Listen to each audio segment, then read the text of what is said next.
Hello folks, welcome to Drumming for Health and Prosperity, for your prosperity and your health. That's why I'm here, and I'm here today to show you another rudiment in the rudiment series. I'm eventually going to be starting to put out some drum set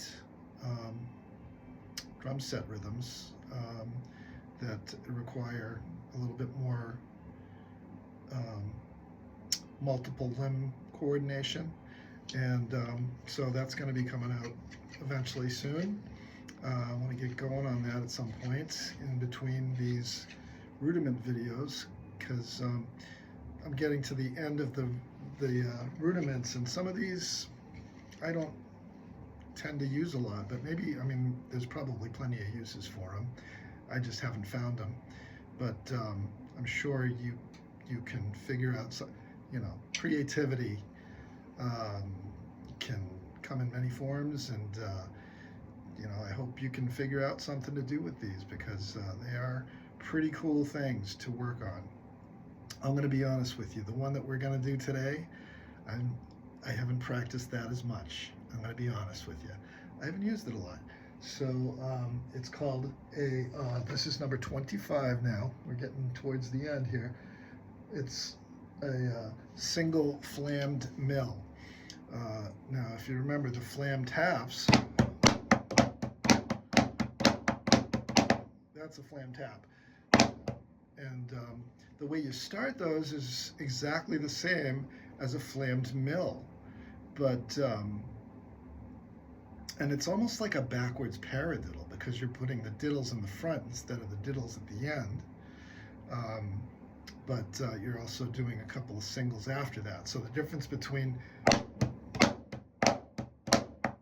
flam tap, flam tap, and tap is a couple of singles right after the flam. So a flammed mill is a double stroke on your right hand, but you're flamming the first note.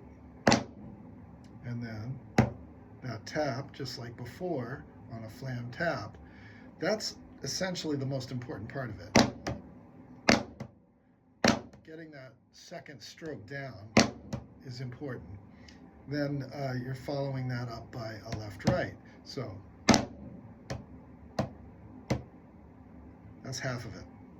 So flam, right, flam, right, left, right, and then you're back on your left hand for a left flam on a double. So flam, left, right, left, flam, right, left, right, flam, left, right, left.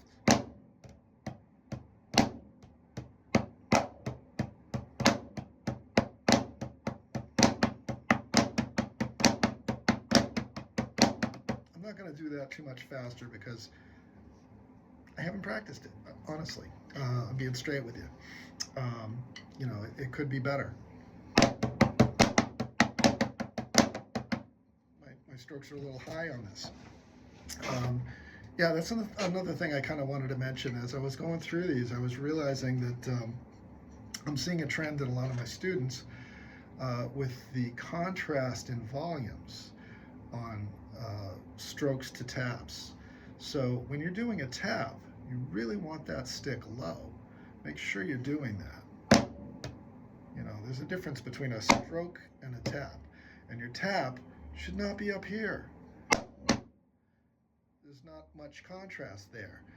And I see the trend a lot, and I should probably be calling it out more. I try to, but this is something that I want to say here. Really focus on that contrast in volume, because it makes all the difference in the improvement of your sound. So when you're stroking, you want to hear that. When you're tapping, you don't want to hear that so much. The big contrast sounds very pleasant to the ear, as opposed to, I don't know if you can see or hear the difference, but it's not as cool.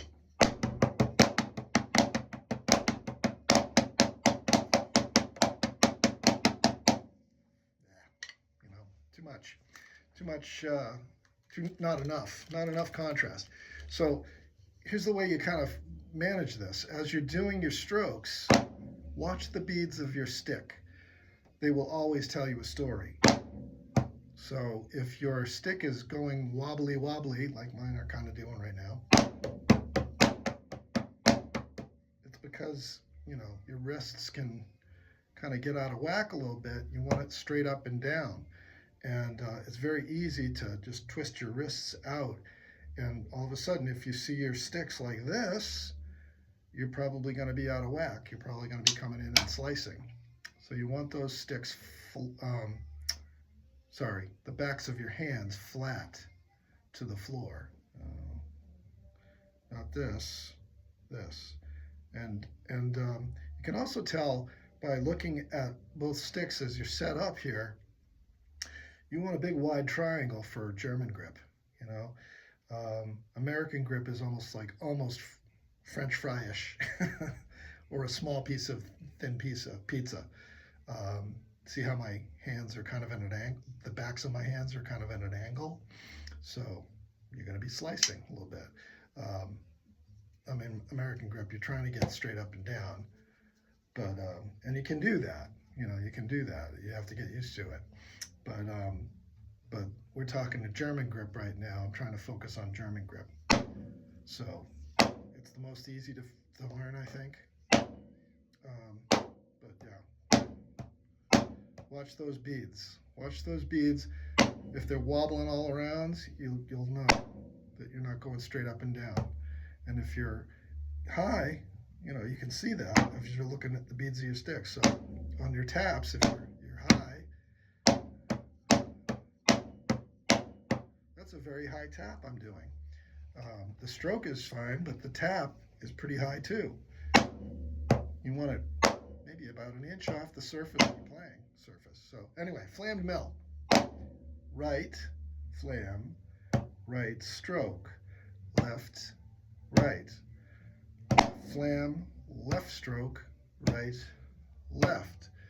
Right, flam, right, left, right. Flam, left, right, left.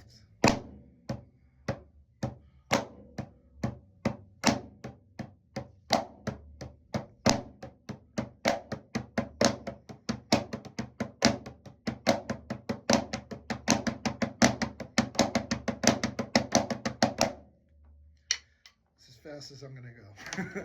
I don't want it to be sloppy for you guys. So hopefully, oh, and also when you're playing these, if it gets boring, these kind of get a little dry after a while.